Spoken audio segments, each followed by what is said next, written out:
Welcome to the Scrum.org Community Podcast, the podcast from the home of Scrum. In this podcast, Agile experts, including professional Scrum trainers and other industry thought leaders, share their stories and experiences. We also explore hot topics in our space with thought-provoking, challenging, energetic discussions. We hope you enjoy this episode. Hello and welcome to the Scrum.org Community Podcast. I'm your host, Dave West, CEO here at Scrum.org. In today's podcast, we're going to continue our discussions on aligning incentives with the Agile Product Operating Model and how incentives can ultimately undermine any change program around moving to a product model. This podcast was inspired by a recent webinar on the subject and a subsequent podcast on the questions from that webinar. All of those links will, of course, be included in the podcast notes, so you can click on them and read them at your leisure. You don't have to do the pre-reading or the pre-listening, I guess, or viewing to get something out of this podcast. Don't worry, but you might be interested in some of those discussions as well. So I'm really lucky today because I've got somebody that knows a lot about incentives and really a lot about change, really. I'm not saying he's old, sorry, but he has experienced quite a lot of change programs and has seen the horror of incentive programs. I'm joined by Dimitris Dimitrios, PST and Business Agility Lead for Accenture in Greece. Dimitri has experienced incentives having both a positive and negative effect on the move to a product model. So welcome to the podcast, Dimitri. Hello, Dave. Very nice to be here. Thanks for having me. Well, it's great to have you. I know you got a lot of scars. A lot of knowledge and experience. Some of them are scars on this topic. So before we jump into talking about APOM and particular incentives and things like that, why are we even talking about incentives? Do you want to set the scene for our listeners? I want to start with a story from my early days as an Agile coach. So one of my first assignments was with a company that worked in a very hierarchical way, and in separate teams that did development and QA and bug fixing were done by 3 different teams, and they wanted to examine whether it made sense to switch to agile or cross-functional teams, etc., etc. So during my observation period with the team, as I was sitting with the people doing the work, I saw that their software had an abnormally large number of bugs. So it was not usual for this size of software to have so many bugs. So I sat with the QA team to see what was going on there. And what I saw is the people, whenever they found a bug, they opened the same bug 4 times in their bug tracking system, one for every browser that the system was supporting. So they opened one for Internet Explorer, was the browser at the time. They opened one for Opera, and one for Mozilla, and one for Chrome. Right? So when I asked them why they do this, they told me, they were reluctant to answer at first, but when I pressed a little bit, they told me, our performance is based on the number of bugs we are discovering. So since this is a system that runs for 4 browsers, it's 4 times the bug, so my performance will be better. I said, okay. And then I moved on to the other side of the wall where the developers were fixing bugs, the support team, right? And I asked them, guys, you get an enormous number of bugs, right? 4 times a bug. Don't you, isn't it difficult for you? And you know what they said? You can imagine, right? They said, well, our performance is based on the number of bugs we are solving. Oh, it's like I remember this sort of, and it's now become an urban myth, but the IBM used to measure software developers on lines of code. Yeah. And there is that classic sketch where I'm off to, what are you doing? I'm off to write myself a minivan. Because they're being incentivized to do lines of code. So hang on a minute. But most organizations aren't as silly as that, Dimitri, are That's they? true. No, that's true. It's a true story, but it's not a very usual one. But what this story shows is that incentives and performance management and goal management are very tightly knit with any transformation effort. And the reason is that they seriously affect behavior, right? And behavior creates culture. As change agents that we are, we know that we cannot directly change culture. You cannot direct culture. You cannot command an organization to change the culture by doing training, by doing whatever you can do. You cannot change the culture unless you change the system. If you change the system that affects the behaviors, then the behaviors will be affected, and then the culture will slowly start to shift in the direction you want it to go.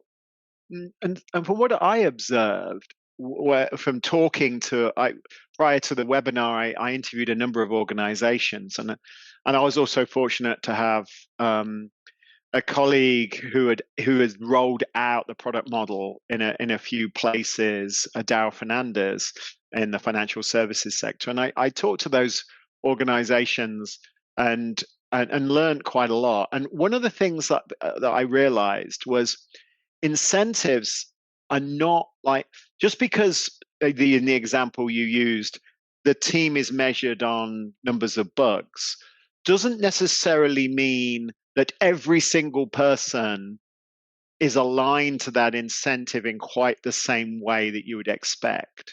Meaning that individuals build their own things that motivate them and things that don't. And some of them are tangible. And that's a great example of a very tangible incentive. There's, every week we talk about this number, and every week we measure on that, numbers of bugs open, numbers of bugs closed. And there's those very tangible and very intangible things as well, like power, position, authority. Because one of the things that I heard a number of times on my discussions, and I'd love your perspective on it, was this idea of cross-functional teaming was sort of like a direct opposite pull to the incentives for individuals to become the go-to people, to become the everybody goes to Dave for X, or to have that ability, that sort of positional authority in the organization. It sort of undermined their desire to help other people become skilled in a particular thing. Have you seen that as well, Dimitri? Yes, absolutely. The thing is, the way you balance the team versus the individual incentives may again influence behaviors. So if we were an organization where out of the 100%, let's say, of a person's evaluation, 80% was based on individual performance and only 20% was based on team performance.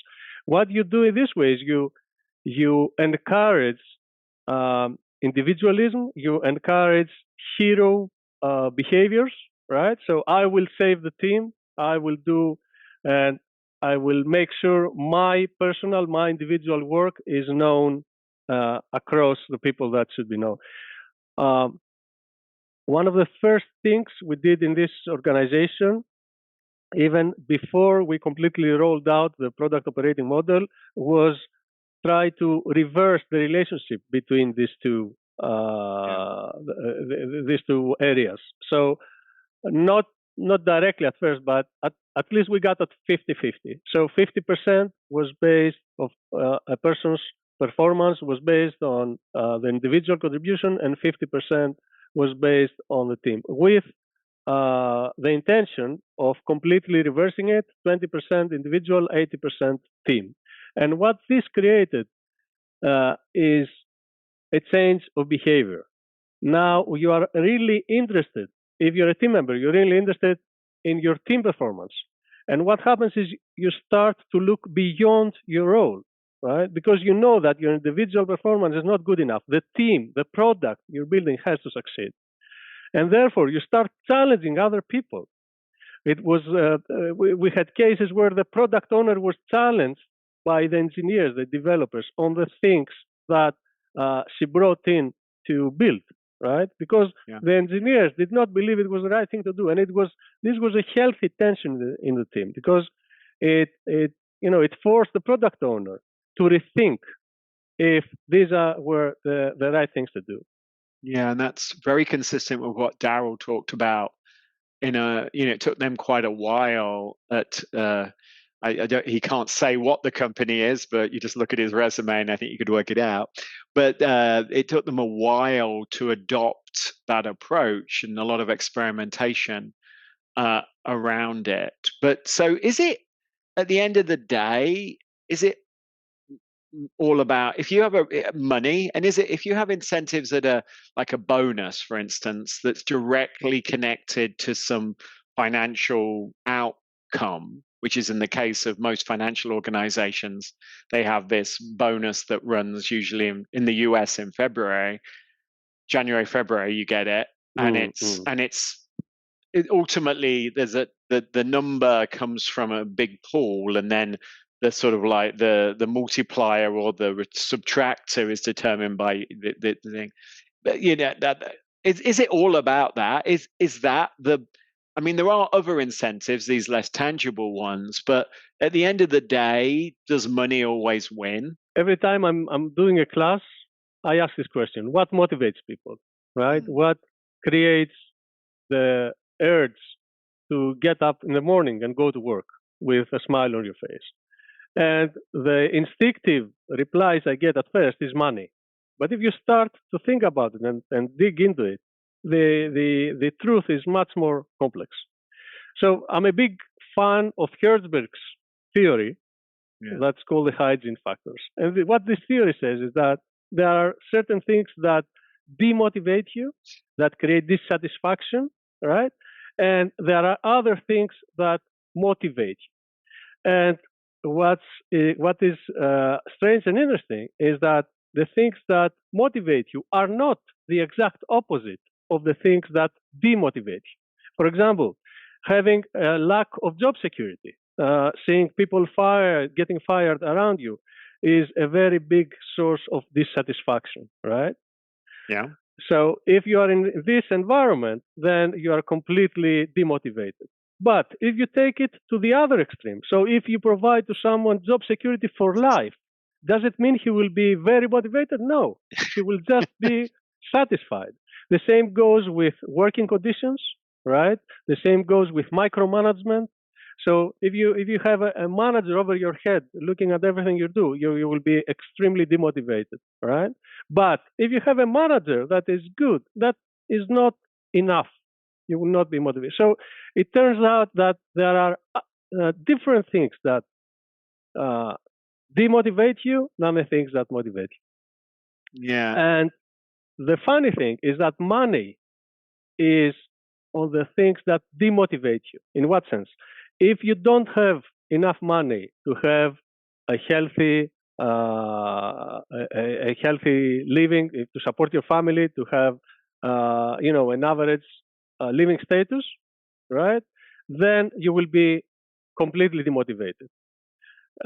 No matter how awards of Employee of the Month you get, no matter how autonomy you get, or how many mastery or how aligned you are to the vision. If you're not paid enough to support your family, then you will be demotivated. Now, yes, if your salary reaches a point where you're paid enough to make a healthy living, then doubling your salary will not motivate you. And it's actually proven that a pay rise has a very limited effect on the productivity increase that lasts a few months at maximum. Right? Then your productivity and your motivation as well drops to the previous level. So lack of money is a dissatisfaction factor, Yeah. but not the abundance of money is not a motivation factor.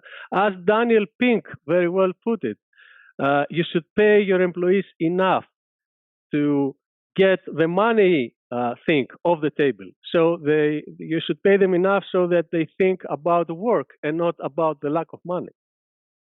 So would you disencourage organizations? I'm sure disencourage is a word, but would you stop organizations having bonuses? Because it's a really nice way of paying people and keeping the big wigs happy, because it's not, you've not committed to it.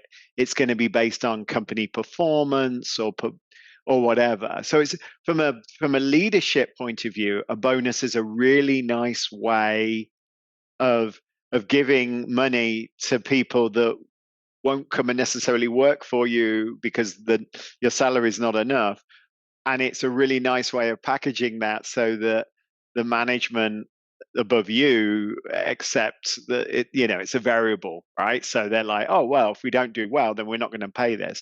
So I must admit, I have been incentivized to bring bonuses in, but would you discourage bonuses? And I know this is sort of broader than APOM, but in general.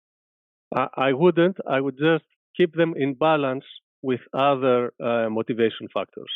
So if you pay decent salaries, right, then autonomy, purpose, so vision, so status, so recognition of the people, self-fulfillment, stuff that are on the top of Maslow's pyramid, then this works very well. Of course, you should combine it with some bonuses, but we should not for a moment believe that giving people money will substitute the other things that are really important for a motivated autonomous worker.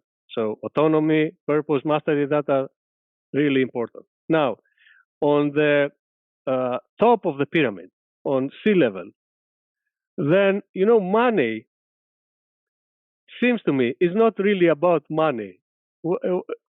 So getting money in a C-level position is probably more about the recognition of your work than the money itself, right? You probably, if you are in a big company, you have a C-level position, you have already more than enough to support your mother, your family. It's more than enough to support a luxurious way of living.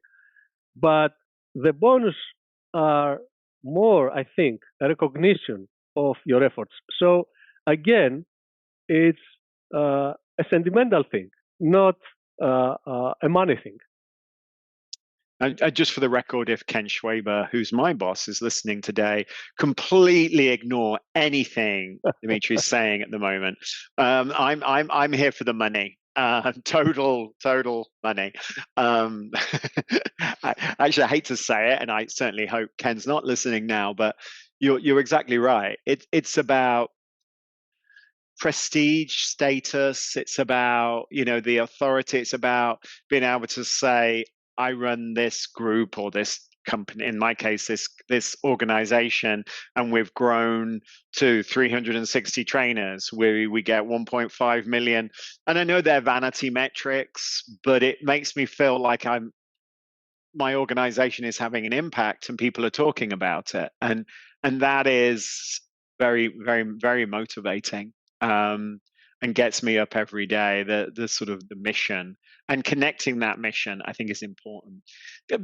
Before so I 100% agree with money, though. I think I think different cultures have different perspectives on money a little bit, and so I think this you have to look at it very holistically and be very cognizant that different individuals are on different stages of their life and also have different commitments, and so money is a complicated thing, a lot more complicated. But I want to talk about the other side, which is this sort of more this promotions and positions. Everybody's a VP in a bank in the US. The janitor's a VP, because status is really, really important.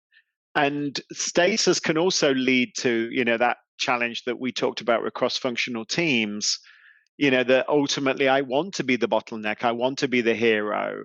And I personally have had challenges in my organizations I've worked in when some of the best software engineers in the world, some of these people are famous, literally famous, but that fame, they were a bit like scientists, they were always the first name on the scientific paper. They didn't really want to transfer those skills. And I've spent a lot of time wrestling with this. So what about that? Is that sort of promotion status stuff? How do you align that to some of the needs of APOM, which is cross-functional teams, really? Well, there are always cases, such as the ones you mentioned, that of people that ultimately want to work more or less alone. They value very much individual contribution. They consider themselves and might be very well experts in the field. They want to build their own knowledge. They want to, become number one in their field, and they don't like working a lot with other people. And in this, it's not a lot of people, but we do get some of these in software development, right? Yes. These people, it would not be wise to put them in a cross-functional product team. We might find other areas in the organization where these people could contribute more. But the majority is not like this. The majority are people who are inspired by vision. The majority are people who care about the impact of the work. The majority are people that really like looking left and right beyond their narrow area of specialization, and they like learning new things. They like influencing the outcomes. And when they see an ad on TV about the product they built, they feel a bit proud about it. So when switching to product operating models, I think the companies should take a very good look at their incentive system, at their performance management system, and they should definitely spend some time on this. So what do you measure is very important. Here we have the difference between outputs and outcomes. The bug story shows where measuring outputs can lead, right? Yeah. Who is your measurement focused on? Do you measure mostly individual performance or team performance? Who is doing the measurement? So who is doing the performance evaluation of a person? Is it just one person, the functional manager? Or do you take into account other people that are working with their person? So if this person is working in an agile team, does the Scrum Master have a say about this person's attitude, performance in the team, right? Does the product owner have a say? Or some organizations have taken this further and they're doing crowdsource evaluation. So a big percentage of your overall evaluation comes from everyone you're working with. Yeah. Yeah. So, and also, on what level do you measure? On what abstraction level do you measure? Do you measure the very detailed, specific things that the team is working on? Or do you measure the overall product or company performance? Both have, advantages and disadvantages. If you measure on very detailed level, if you measure on 30 feet, on the height of 30 feet, then probably the team, you run the risk of the team focusing on just the targets, the numbers, right? And forgetting about the overall goal. On the other hand, if you measure too high, if you have 30 teams working on a product and you only reward them when the product is doing well, that means that the level of influence each of these individual teams has on the overall product is probably limited. So you need to stand somewhere in the middle.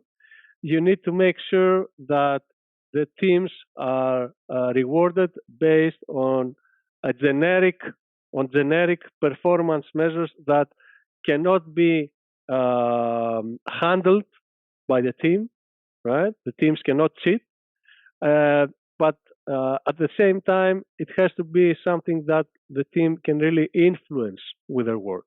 So they feel they're working for something and they see the numbers moving when they're doing a good job.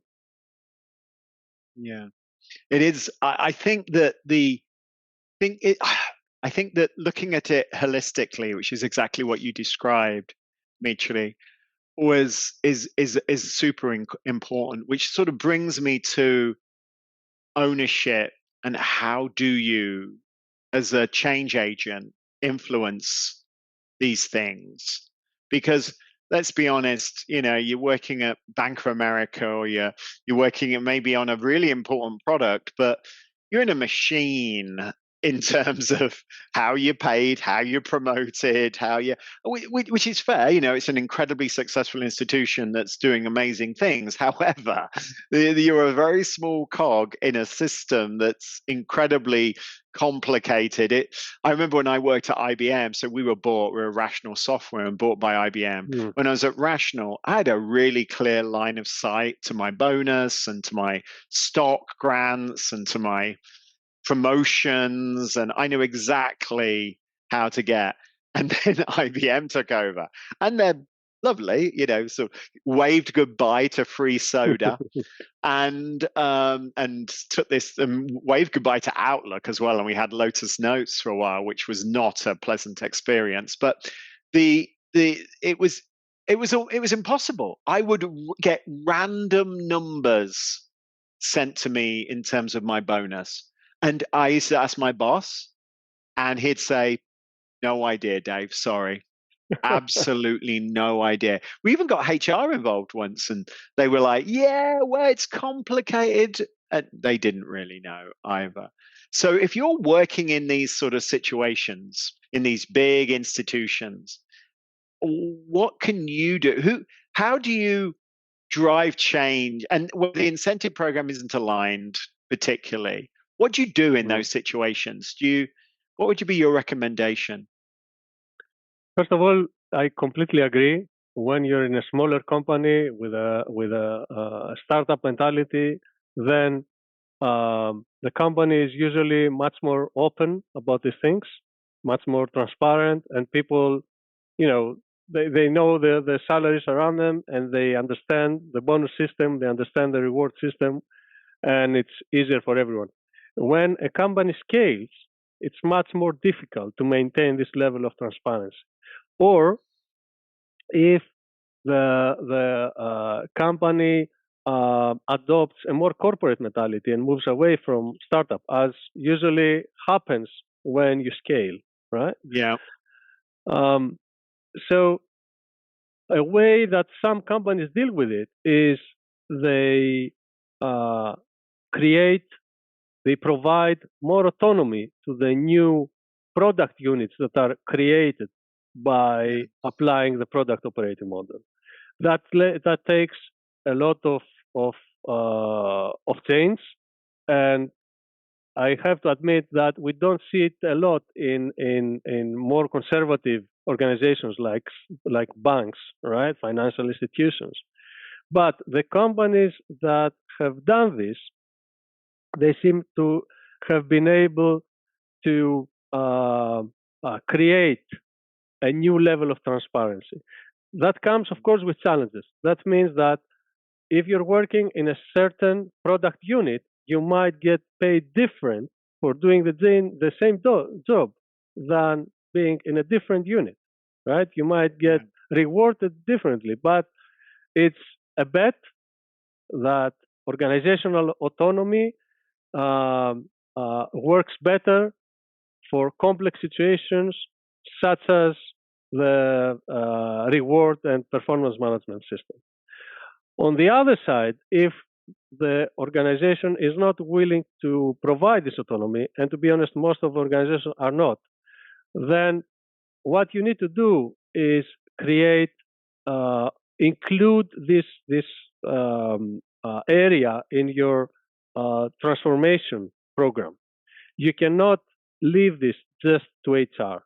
And this is one of the pitfalls that we see in some of the organizational changes that we're doing.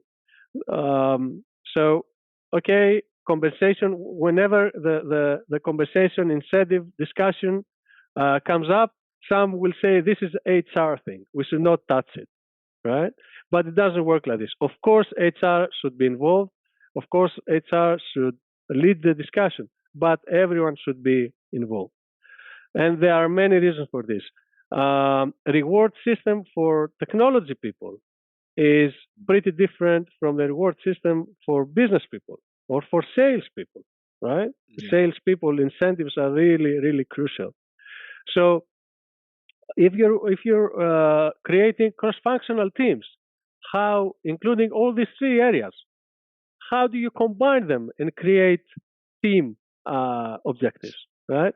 It's not hard, and it's not something that any one area can do by themselves. So it's really important, as with every big transformation effort, to have a lot of to have the important opinions in the room, to have cross-functional team that will drive the change, that will create guidelines while providing some autonomy in the teams and the product units. One example I have is the one I mentioned before. So there was a company decision to switch the 20-80 rule, so 20% team performance, 80% individual performance, to a 50-50, and then later to a 20-80. And that was a company-wide decision that had a very positive influence on the rhythm of the speed of the change. Yeah, I think that your guidance around including HR, including business management, including sort of like technical management, I think including those groups and making them part of the change is crucial. I also think another thing that I've seen, and I'd love your perspective on it, and I could talk for hours on this with you, but is that as a Scrum Master, if I was in that role, and oh my gosh, you really don't want me as your Scrum Master, but if I was in that role, the thing I heard from listening to other Scrum Masters is I would try to not necessarily make things transparent for the team, but at least transparent for me. Understand why people, what the incentive rub is going against them and making them do silly things when it does make them do silly things. Because looking at that, and I'm using incentive in a very broad way now, but looking at the things sort of almost interchanging it with motivation, which is incorrect, I know, but ultimately they're very tightly coupled. But by understanding how the dynamics of your team and the motivators and how incentives play, and your point about hygiene factors, you can have things that you think, oh, let's increase everybody's salary. It won't actually motivate people. It'll make people happy for a bit, but it doesn't actually ultimately change behavior. But if you reduce people's salaries, that really does change people's behavior.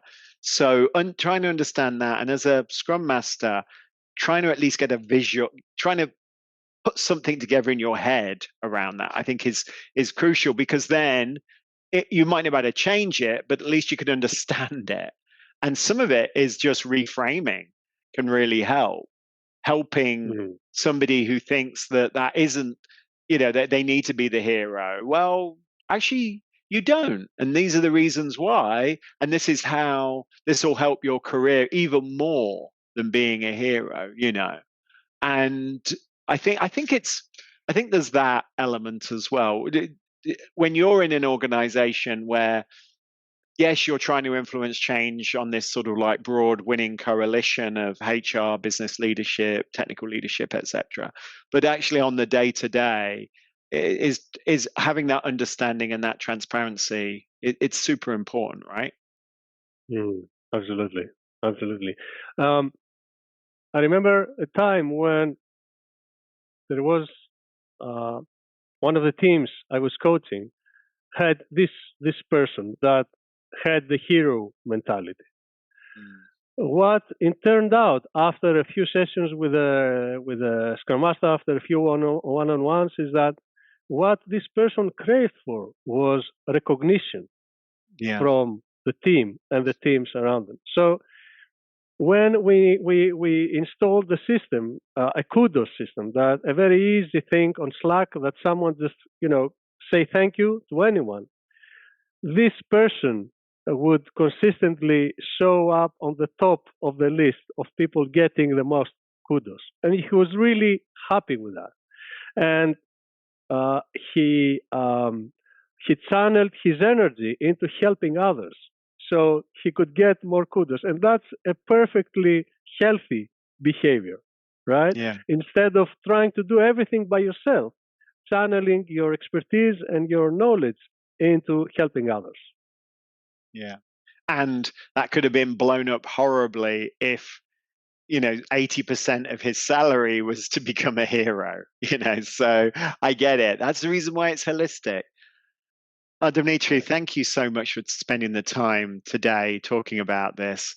It's super, super interesting. All right, we're coming to the end. So what's the one thing you want to share with our audience? What's the one, if you do nothing else after this podcast, you should do? What would be that one thing, do you think? And I know I've put you on the spot a little bit, but what would be that one thing? I would say that you cannot have a well-functioning product operating model. You cannot have a successful journey towards autonomy and product teams if you do not take into account the way people are getting their goals set or set their goals, if you do not take into account the way the people are incentivized and get rewarded for their performance. It's really crucial. Some organizations think this is, HR stuff, and they shouldn't get involved with this. But we've seen that a lot of behaviors, a lot of resistance to any change that the organization might want to go through comes from these areas. So if you do not incentivize a software engineer to have a real stake on the success of the product, then they will only care about the quality of the code and nothing more. So just a closing remark is a suggestion, an advice to organizations thinking about transitioning to product operating model. It's not only about the organizational design, it's also about performance management. 100%. I 100% agree. That was the reason why, from conversations like you and I have had in the past, and from the conversations of organizations doing APOM, that was the message I heard over and over again. You can implement APOM for one product in a sort of pilot environment without thinking about these things, because you pick the people that don't necessarily care. They're like the crazies. But if you want to scale it and you want to actually drive long-term systemic improvement and product alignment and ultimately value, you are not going to go anywhere if you don't think about performance management. Absolutely. for the teams. Absolutely. So, Dimitri, thank you. Thank you For very much. spending the time today. I really enjoyed it. I'm sure our listeners did. And thank you for listening, listeners, to today's Scrum.org community podcast. We heard the lovely Dimitrios, PST and Business Agility Lead for Accenture in the fantastic country Greece, which all of us would love to visit, now be visiting now, talk a little bit about incentives and his experiences. And the message he said was, they're there, worry about them, think holistically, think about how performance management and HR systems like that can undermine any change initiative. Be careful when you're dealing with human beings, and each of them is different. And ultimately, incentives can undermine and demotivate more so than perhaps they can motivate, which is always worrying as well. If you liked what you heard today, please subscribe, share with friends, and of course, come back, listen to some more. I'm lucky enough to have a variety of guests talking about everything in the area of professional Scrum, product thinking, and of course, Agile. Thank you, everybody, and Scrum on.